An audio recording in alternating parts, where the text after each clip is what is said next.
Assalamualaikum warahmatullahi wabarakatuh. Bismillahirrahmanirrahim. Alhamdulillahi rabbil alamin, wassalatu wassalam ala sayyidina wa habibina wa maulana Muhammad wa ala alihi wa ashabihi ajma'in. Subhanaka la ilma lana illa ma 'allamtana innaka antal alimul hakim. Wa tub alaina ya maulana innaka antat tawwabur rahim. Rabbana zidna ilman wa alhiqna bis salihin. Rabbi shrah li sadri wa yassir li amri wahlul 'uqdatam min lisani yafqahu qawli. Amma ba'du, yang dimuliakan pimpinan-pimpinan surau, pimpinan-pimpinan masjid, hadirin, hadirat, ibu-ibu, ayah rahimakumullah. Alhamdulillah, syukur pada Allah Subhanahu wa taala, pada malam ni adalah malam yang ke-19 daripada bulan Syaban, yang mana kita akan berpuasa lagi dalam kurang lebih 10 hari insya-Allah taala, ataupun lagi 11 hari. Jadi semoga kita disempatkan oleh Allah Subhanahu wa taala untuk duduk dalam bulan Ramadan insya-Allah, yang mana dalam bulan Ramadan tu akan banyak lagi keberkatan yang Allah Subhanahu wa taala akan turunkan. Jadi pada tahun ni kita dapat bertarawih di masjid, tetapi dengan SOP yang ditetapkan. Jadi ramai-ramailah kita imarahkan masjid ni supaya rahmat Allah Subhanahu wa taala turun ke atas sekalian makhluknya. Jadi pada tahun lepas kita tak boleh nak di masjid. Jadi tahun ni ada kelonggaran. Semoga Allah memberikan kelapangan dan juga keluasan buat kita semua dan menyelesaikan masalah kita yang ada di dalam negara kita ni. Baik, jadi kita akan sambung di dalam bacaan kitab Risalah At-Tauhid kita, yang mana kita dah sampai dalam muka surat 40, iaitu perbahasan i'tiqad ahli sunnah wal jamaah. Pada sebelum ni kita dah membicarakan i'tiqad qadariyah dan juga i'tiqad jabariyah. Tapi pada malam ni kita akan bicarakan i'tiqad ahli sunnah wal jamaah. Qala al-mu'allif rahimahullahu ta'ala wa nafa'ana bihi wa bi'ulumihi fid dharaini. I'tiqad ahli sunnah wal jamaah. Perkataan ahli sunnah wal jamaah itu artinya orang yang mengikut perjalanan Nabi dan perjalanan orang ramai. Perjalanan orang ramai itu perjalanan para sahabat, iaitu orang yang beriktikad bahawa hamba itu tidak digagahi semata-mata. Tidak digagahi maksudnya bukanlah hamba ni, manusia ni, dia tidak ada langsung pilihan, sehingga manusia ni diibaratkan seperti boneka yang tidak mempunyai apa-apa pilihan, yang dikawal oleh orang yang mengemudikan boneka itu. Tahu boneka? Patung biasa orang duk main. Kalau dalam cerita-cerita dia ada kayu segi empat tu, bentuk cross tu, dia duk ada tali dekat patung tu. Seperti itu, patung tu tak boleh nak buat apa-apa. Kemana sahaja yang ditentukan, itulah yang dia akan buat. Maka hamba ni bukanlah digagahi semata-mata seperti itu, dan tidak memberi bekas. Mana hamba ni, manusia ni, makhluk ni, dia tidak boleh memberi kesan, bekas segala perbuatan yang disengajakannya. Segala perbuatan kita ni, kita mengajar, kita potong, kita makan, semua tu sebenarnya dia bukanlah hakikatnya memberi bekas. Dia yang memberi kesan. Kita tumbuk orang, orang rasa sakit, bukan kita yang bagi sakit tu. Bukan penumbuk kita bagi dia sakit. Ada orang kena tumbuk tak rasa sakit. Ubat yang kita makan, bukan ubat tu yang menyembuh. Mana makhluk Segala apa yang ada atas muka bumi ni bukanlah dia digagahi semata-mata hamba ni, dan bukanlah dia memberi bekas semata-mata. Tetapi ada pun perbuatan yang disengaja pada zahir itulah yang dikatakan usaha dan ikhtiar. Tetapi ada perbuatan yang disengaja pada zahir itulah yang dikatakan usaha dan ikhtiar yang tiada memberi bekas. Mana perbuatan kita, kita bekerja, kita makan ubat, kita pergi kedai, kita senaman, kita buatlah apa sahaja pun, semua itu yang kita lihat pada zahirnya, yang kita lihat dia tu adalah memberi bekas, sebenarnya bukan dia memberi bekas, tetapi itulah yang dinamakan usaha dan ikhtiar. Kita sakit, kita pergi jumpa doktor, doktor bagi ubat, bukan doktor yang menyembuh. Perbuatan kita pergi jumpa doktor tu, itu namanya usaha dan ikhtiar. Perjalanan kita pergi ke doktor tu tak memberi bekas, takkan menyebabkan kita disembuh. Kita pergi belajar, datang masjid menuntut ilmu, kedatangan kita ke masjid untuk menuntut ilmu tak menjadikan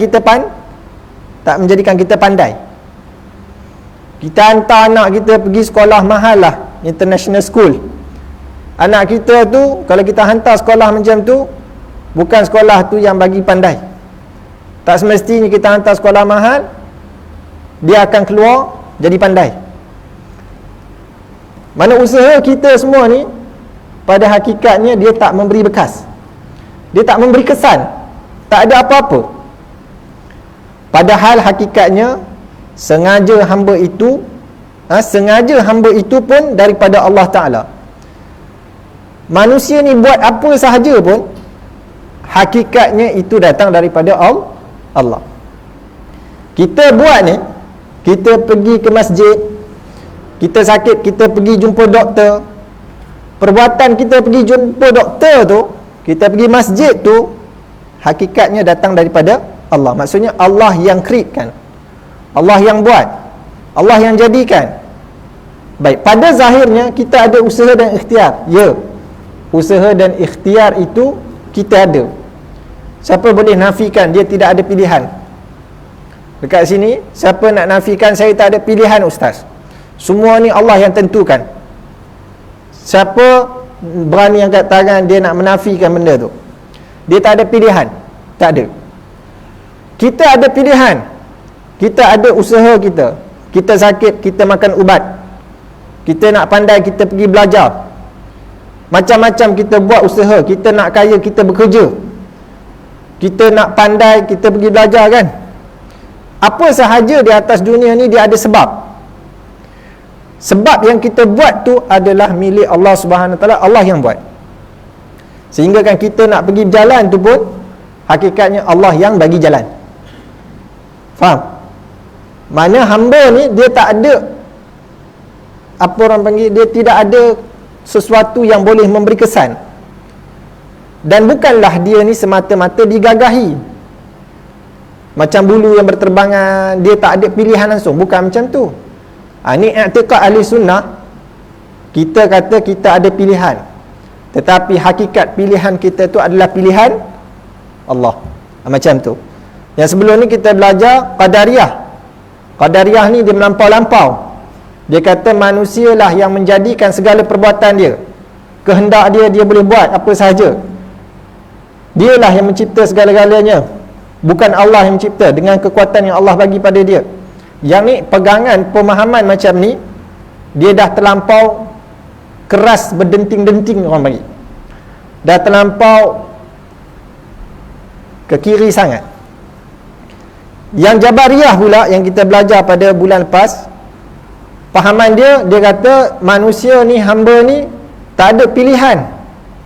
Tak ada pilihan langsung. Semuanya yang terjadi adalah kehendak Allah. Sehingga kan orang yang buat maksiat tu, dia duduk dalam maksiat tu, itu adalah kehendak Allah. Dia tak ada pilihan. Pemahaman macam ni pun rosak. Kenapa? Dia akan menyebabkan Wahyu yang diturunkan, Rasul yang diutuskan tidak mempunyai function apa-apa. Hukum yang ada tidak memberi bekas, tak memberi kesan, tak ada gunanya hukum jikalau pemahaman macam ni. Habis semua orang kata semua Allah jadikan. Dia duduk berzina, dia buat sesuatu yang salah, dia minum arak, pejabat agama tangkap dia. Dia boleh berhujah dengan orang yang tangkap dia tu, kata, kenapa awak tangkap saya? Maka orang pejabat agama kata apa? Ini salah di sisi agama. Mengapa salah pula?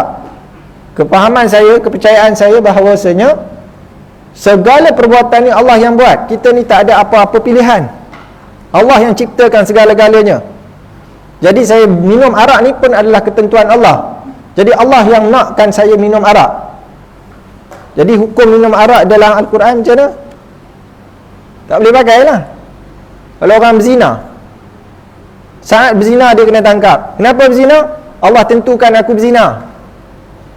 Habis hukum yang disebutkan asy-syaikhu wasy-syaikhatu idza zana farjumuhum albatata, orang yang berzina ni kena rejam. Orang yang berzina, yang tak kahwin lagi, lelaki perempuan, kena sebat 100 kali sebat. Apa nak guna hukum ni?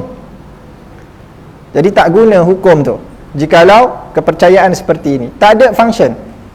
Jadi akidah kita, kepercayaan kita, i'tiqad ahli sunnah wal jamaah bahawasanya manusia tu bukanlah dia tergagah semata-mata. Maksudnya dia ni bukanlah dipengaruhi oleh macam bulu yang berterbangan. Tak ada apa-apa kekuatan, pilihan tak ada. Tak, bukan macam tu. Kita ada pilihan, kita ada usaha. Nak makan pergi masak, betul? Nak makan pergi masak. Usaha tak pergi masak tu? Pergi masak tu usaha. Sakit pergi jumpa doktor, usaha tak nak sembuh? Nak. Ya, usaha. Tetapi kita masak, kita pergi jumpa doktor, itu tak memberi kesan. Hanya pada segi zahir kita yang buat, tapi hakikatnya pilihan kita tu, kerja buat kita tu Allah yang tentukan. Yang ni lah pertengahan pemahaman akidah, yang pertengahan akidah yang wasatiyah. Tengok bahawa akidah ahli sunnah wal jamaah yang tepatnya berdasarkan dalil-dalil Al-Quran dan juga hadis. Baik, tengok kita baca lagi, nanti ada kupasan yang lagi menarik lagi akan datang. Walhasil sekalian makhluk, walhasil sekalian makhluk menyahaja dan berikhtiar pada zahir dan tergagah pada batin. Pada zahirnya manusia ni ada pilihan, tetapi pada segi batinnya, hakikatnya manusia ni digagahi juga. Hakikatnya, mana ada satu perbuatan kita yang ciptakan? Hakikatnya ayah-ayah datang sini, ibu datang sini, hakikatnya Allah yang jadikan, Allah yang kehendakkan. Yang berlaku sekarang coronavirus, Allah yang kehendakkan. Ni bukan sebab China, Wuhan sebarkan virus ke apa, bukan itu. Pada segi zahirnya kita tak tahu apa yang berlaku berkenaan coronavirus, tapi pada hakikatnya Allah yang tentukan. Sebab semua perkara tidak terlepas daripada taklukan Allah Subhanahu Wa Taala. Allah yang segala-galanya menentukan. Jadi pada hakikatnya saya bercakap macam ni, saya duduk macam ni, saya pegang macam ni, saya melihat macam ni, keadaan saya macam ni, keluarga saya macam ni, dunia saya macam ni, hakikatnya Allah yang tentukan. Tapi pada segi zahir saya ada pilihan tak? Ada. Bila kita ada pilihan, pilihan itulah yang akan menyebabkan hukum hakam dalam Al-Quran itu berfungsi. Kenapa pergi minum arak? Saya suka. Ambil dia rotan dia, 40 kali rotan. Kenapa berzina? Saya dikuasai oleh syahwat. Ambil dia 100 kali rotan. Nah, baru bermanfaat syurga dan neraka. Orang buat baik dibalas baik, orang buat jahat dibalas jahat di dalam neraka. Itulah gunanya syurga neraka. Kalau manusia ni tidak ada pilihan langsung, tak bermanfaat syurga dan neraka.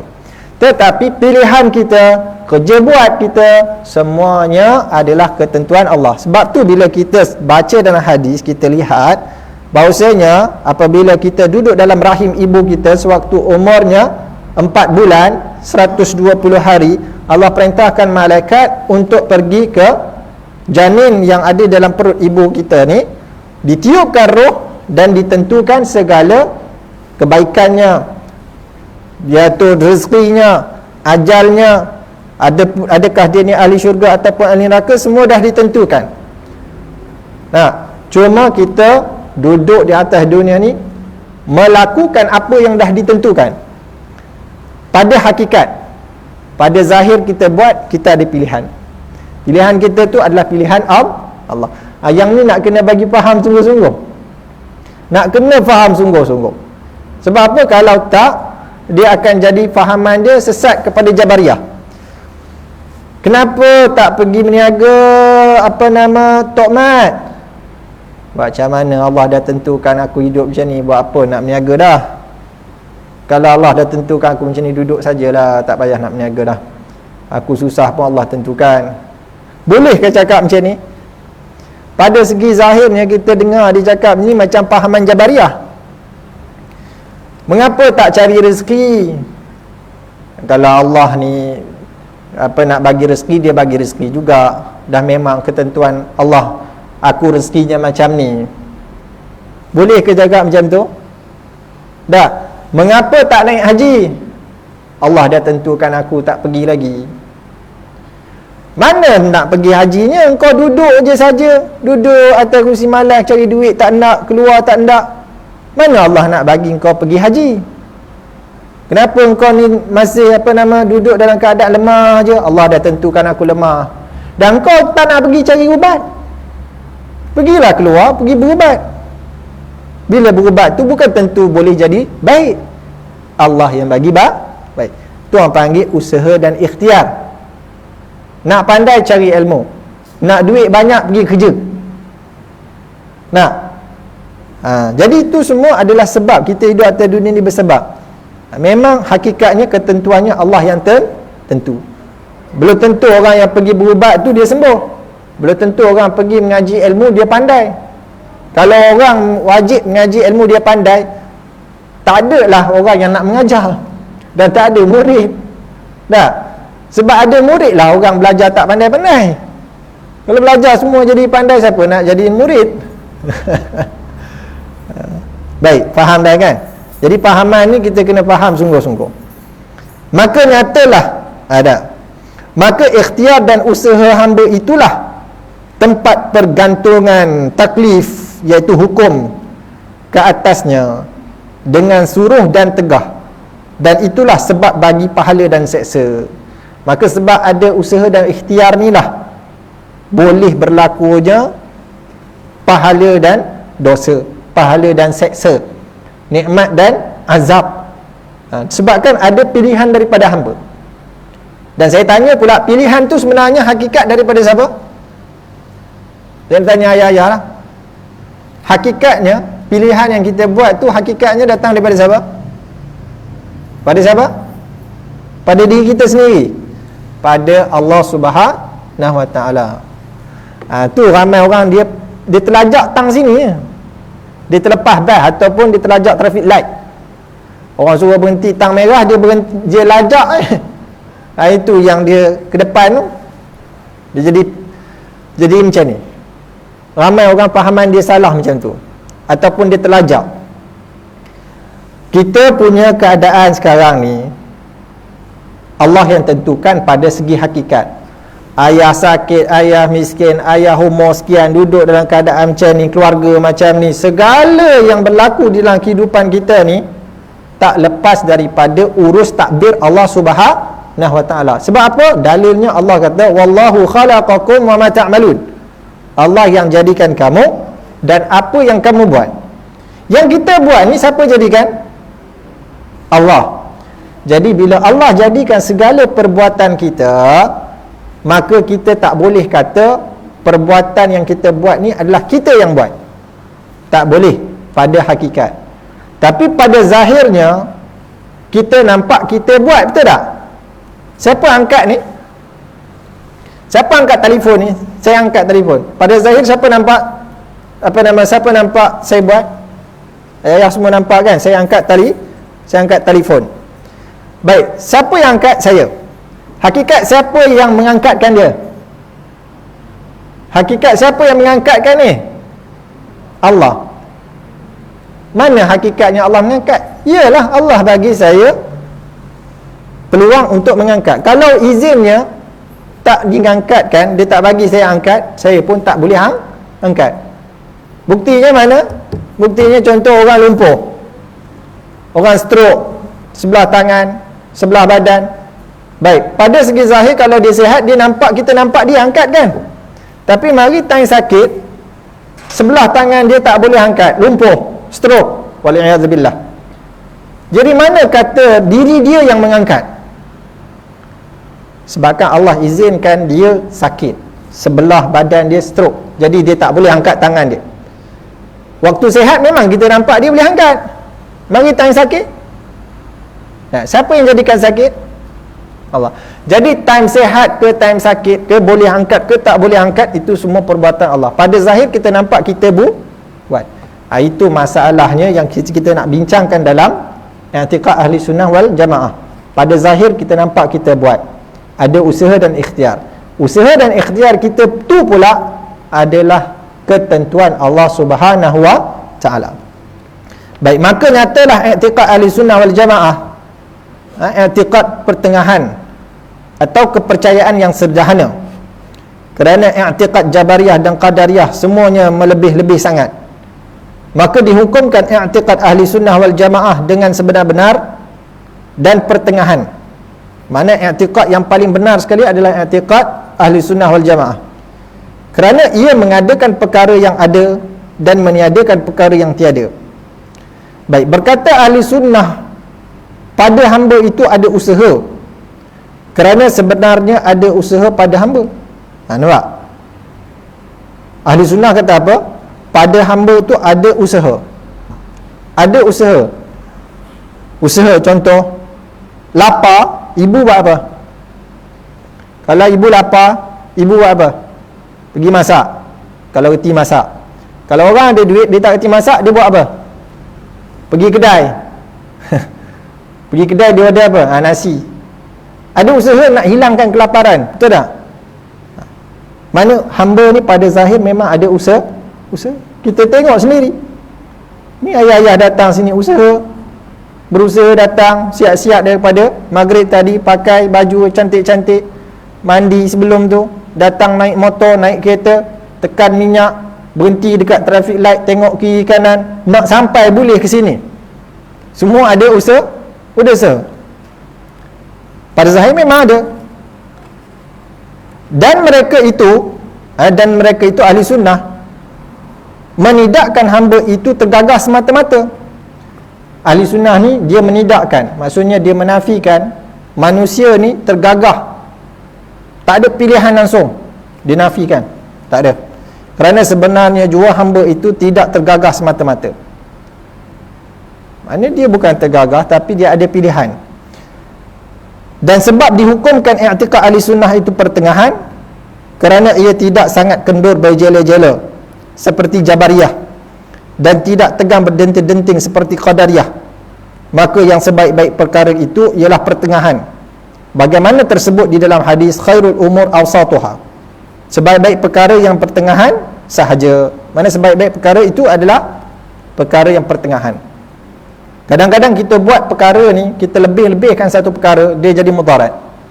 Contoh, barangkali yang sedikit itu memberi manfaat berbanding yang banyak. Contoh, makan gula banyak-banyak, mudarat ke tak? Mudarat tak? Ada kalanya manfaat, ada kalanya mudarat. Jadi yang sebaiknya apa? Tengah-tengah. Nak kata sedikit sangat pun tak, banyak sangat pun tak. Kalau sedikit sangat nanti jadi penyakit apa? Kurang gula, asyik-asyik pengsan. Pergi jumpa doktor sebab apa? Kurang gula. Kalau yang ni pula makan banyak sangat, jadi asyik-asyik pergi jumpa doktor. Sebab apa? Sebab kencing manis tinggi. Jadi yang pertengahannya mana? Makan sederhana. Nak kata sedikit sangat pun tak, banyak sangat pun tak. Yang itulah sebaik-baik perkara. Jadi ahli sunnah wal jamaah, pemahamannya, i'tiqadnya, kepercayaannya adalah sederhana. Tak melampau-lampau seperti Qadariyah, tak melampau-lampau seperti Jabariyah. Yang ni pahaman-pahaman ni yang kita belajar ni, yang dulu-dulu lah, fahaman yang dibincangkan oleh zaman-zaman dahulu, beratus tahun dulu. Cuma saki baki itu kadang-kadang ada di dalam pemahaman kita. Contoh seperti yang dikatakan tadi, kawan saya selalu cakap, saya selalu kata kepada kawan saya ni, kamu bekerja lah. Kalau kamu duduk saja macam ni, mana nak datang rezeki? Dia kata, nak buat macam mana? Allah dah tentukan, insya-Allah ada rezeki. Mana ada rezeki. Ya, aku tahu Tuhan bagi rezeki, betul. Tak ada seorang pun menafikan Tuhan yang bagi rezeki. Tapi rezeki itu tak datang bergolek kalau kau tak cari. Betul? Kalau boleh datang pun itu memang rezeki Allah. Tapi pada zahirnya, adatnya kita tengok seorang ni kalau dia nak duit, dia nak makan, dia nak minum, dia kena usaha. Ni yang kawan saya duduk saja, tak buat apa-apa. Yelah, betul lah, memang Allah bagi rezeki, tapi taraf hidup kau tak naik lah. Kau tak akan ada taraf hidup yang tinggi. Kamu tak akan cuba meningkatkan taraf hidup. Kamu akan jadi pengemis pun Allah bagi makan, kan? Tu pun dia usaha pergi mengemis. Duduk tepi jalan, pergi mengemis, pergi jumpa orang bawa. Jadi kawan ni asyik-asyik, dia nak kata Allah bagi rezeki, Allah bagi rezeki. Betul, kerja tak nak, menyusahkan bini pula. Ada orang macam tu. Maka kita bukan macam tu. Kita kalau ada sakit, kita pergi berubat. Itu ikhtiar kita. Kita kalau nak makan, pergi masak.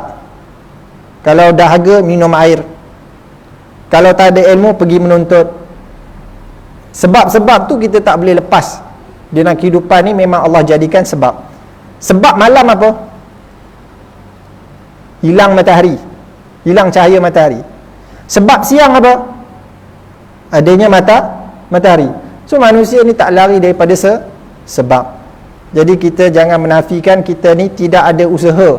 Kita kata kita tak ada usaha, tak nak berusaha langsung, tak boleh juga. Baik, maka fikiran-fikiran orang Islam di dalam perkara yang tersebut telah didapati kebanyakan mereka itu mengikut fahaman Jabariyah. Nah, sekalipun mereka tidak mengaku pada zahirnya.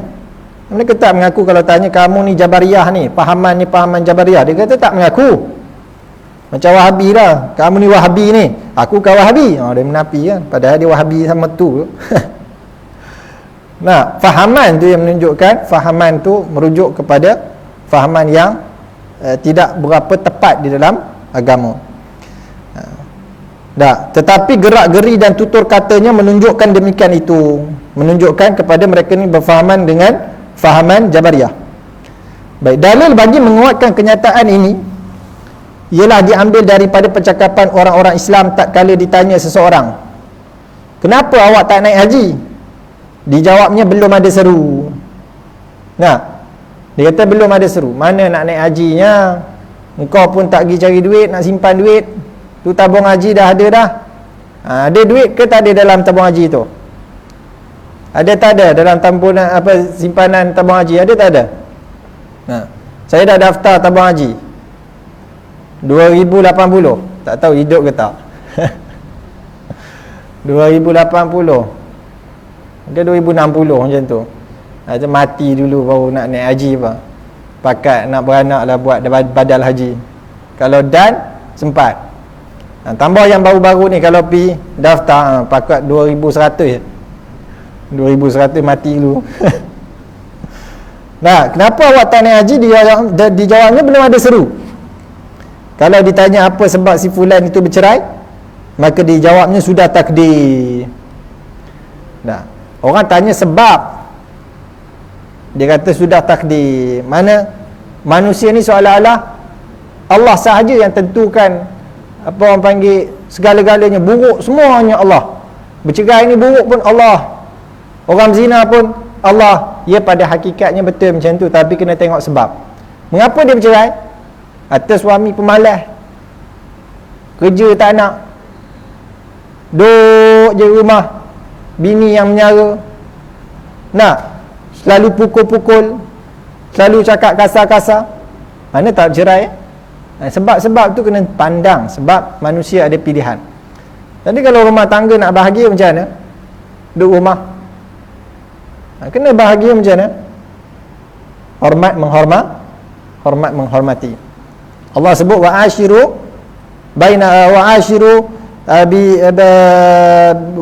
bil ma'ruf. Bergaulah kamu dalam keadaan ma'ruf, dengan baik. Wa'ashiruhunna bil ma'ruf. Bergaulah kamu dengan isteri-isteri kamu tu dengan baik. Itu sebab bagi sakinah, kebahagiaan. Tapi kalau bergaul dengan tak baik, mana nak ada kebahagiaan? Tu sebab dia. Baik, kemudian apabila ditanya apa sebab nakal, jahat dan tak maju, maka dijawabnya nasib. Nasib dan sudah bahagianya. Mana sudah nasib dan sudah bahagianya. Sebab tu tak maju-maju. Orang Melayu kenapa tak boleh lawan challenge orang Cina dalam perniagaan? Dia kata sudah nasib orang Melayu seperti ini, ada tanah digadai dan kau yang gadai. Betul? Kenapa orang Cina dia boleh beli tanah-tanah orang Melayu? Sudah nasib Allah takdirkan orang Melayu jual tanah. Dan kau jual pasal apa? Cuma kau tak jual, kau bagi anak bini kau bagi ahli keluarga kau usahakan. Usaha ladang. Kenapa orang Bangla yang banyak conquer berkenaan dengan kontraktor ni, pembikinan rumah, dan orang Melayu dah tak nak buat? Ada anak muda memilih kerja, bahkan tak nak kerja, duk main dam je. Tambah pula ada game sekarang ni, duk main handphone 24 jam melekat, tak pergi kerja. Bangla tu dia main game main juga, tapi kerja.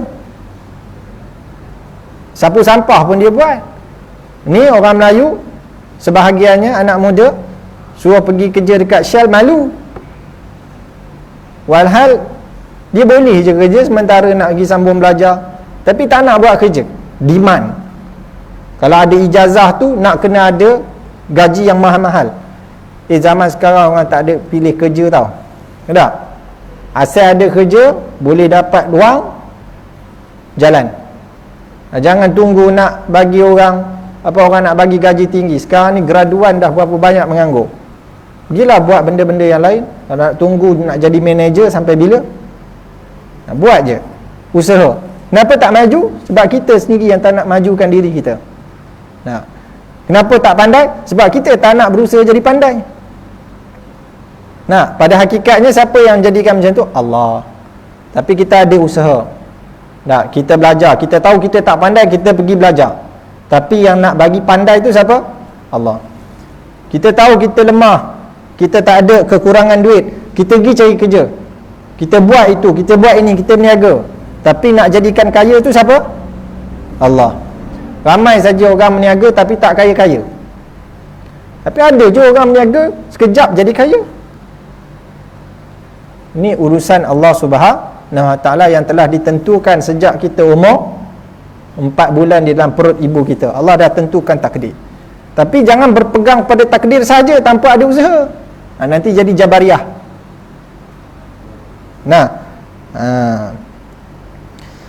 Baik. Maka percakapan ini dengan terang bersetuju dengan pegangan Jabariyah. Maka perkataan yang seperti ini terlalu bahaya, kerana ia telah mengumpat Allah Ta'ala dan telah berani menyalahkan Tuhan. Ia menyangka seolah-olahnya Tuhanlah yang menyebabkan dia jadi sengsara. Yang sedemikian sangatlah salah, kerana firman Allah, firman Tuhan, ma asabaka min hasanatin faminallah wa ma asabaka min sayyi'atin famin nafsik. Tengok apa Allah kata. Apa yang mengenai engkau daripada kebajikan, daripada kebaikan, maka iaitu daripada Allah. Mana apa yang kamu dapat daripada kebaikan itu semuanya Allah bagi. Dan apa yang mengenai engkau daripada kejahatan, mana keburukan, maka iaitu daripada engkau sendiri. Mana kalau kita kena perkara buruk, kita hidupnya tak maju, kita ni kekurangan duit, kita ni orang tak suka, masalah. Mengapa jadi macam tu? Mengapa kita hidup dalam keadaan gundah gulana? Mengapa hidup kita tak tenteram? Mengapa rumah tangga kita ni bolak-balik, hancur, bercerai-berai? Mengapa anak kita macam ni? Mengapa yang buruk-buruk tu? Semua tu Allah kata datang daripada diri engkau. Seolah-olah Allah kata kita yang buat, kan? Bukan seperti itu pada hakikat. Tetapi zahirnya Allah sandarkan yang buruk tu kepada manusia. Maksud dia macam ni. Famin nafsika ay min syu'mika wa su'i kasbika. Maksudnya yang buruk yang kita dapat itu sebenarnya datang daripada kita. Maksudnya datang daripada sebab buruknya kelakuan engkau, buruk sebab kehidupan engkau. Sebab tu dapat buruk. Mengapa orang tak suka? Dah mulut tu suka mencaci maki. Mana orang nak suka? Mengapa engkau hidup melarat dan engkau ni hidupnya sukanya berdengki dengan orang? Orang nak jadi kaya sikit, engkau dengki, pergi jumpa bomo lah, buat itulah, buat inilah. Mana hidup kau nak bahagia? Mana kau nak maju? Kawan ni baru meniaga sebelah kedai kau dah sakit hati. Contoh, kan?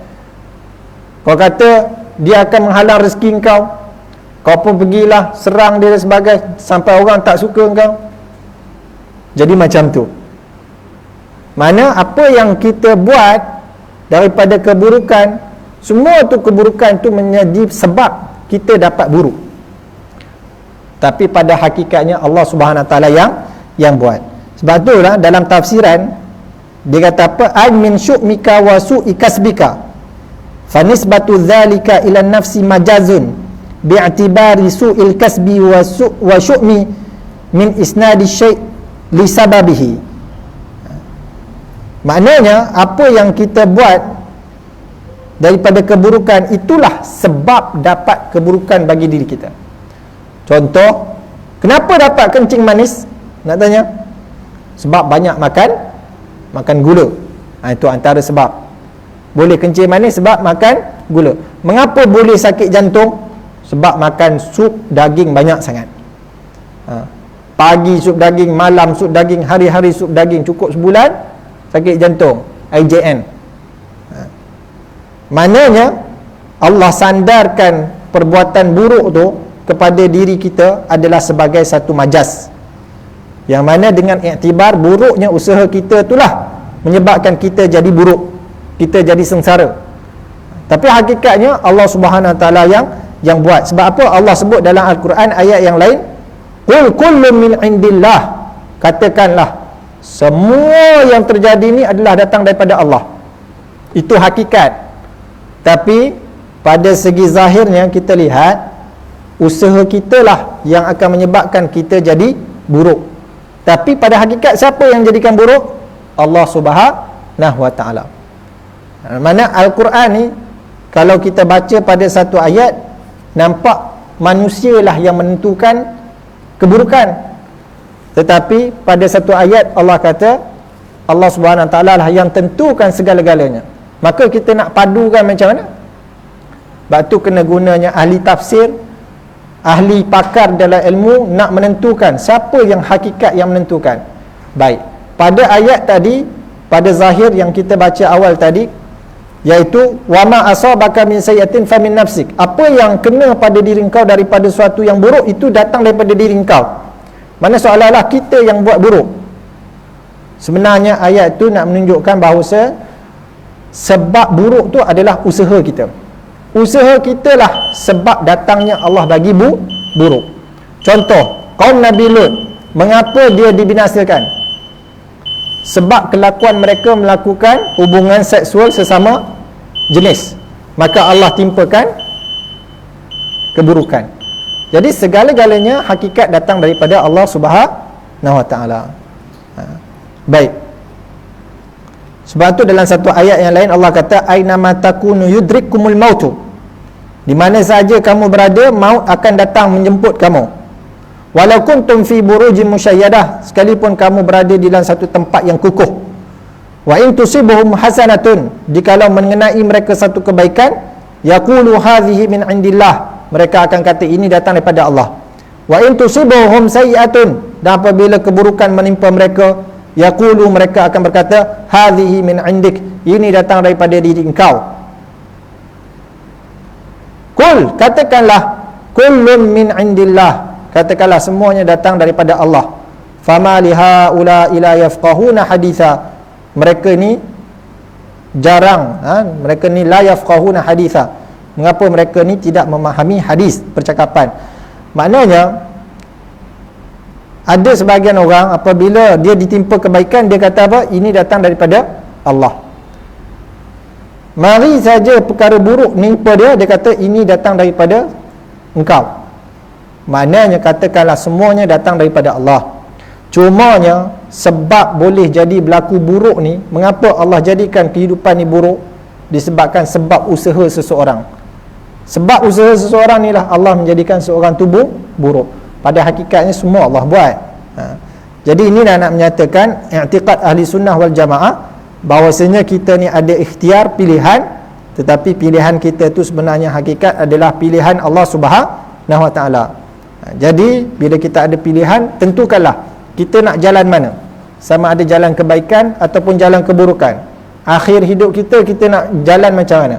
Kita nak duduk kedai karaoke ke? Kita nak duduk kedai maksiat ke? Kita nak tempatkan diri kita di rumah Allah ke? Kita nak akhirkan hidup kita dengan beribadat kepada Allah ke? Itu pilihan tuan-tuan. Tuan-tuan ada pilihan. Tapi hakikatnya kematian yang akhir itu adalah ketetapan Allah Subhanahu wa taala. Barangkali pada waktu sekarang kita pakai kepiah akhir hayat, wal iyadzubillah, mana tahu Allah tentukan sebaliknya, wal iyadzubillah.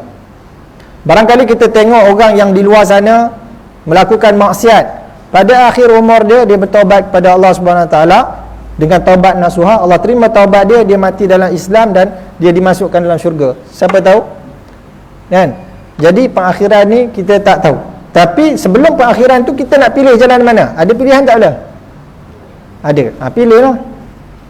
Biasanya orang ni dia akan mati di atas kelaziman kehidupan dia.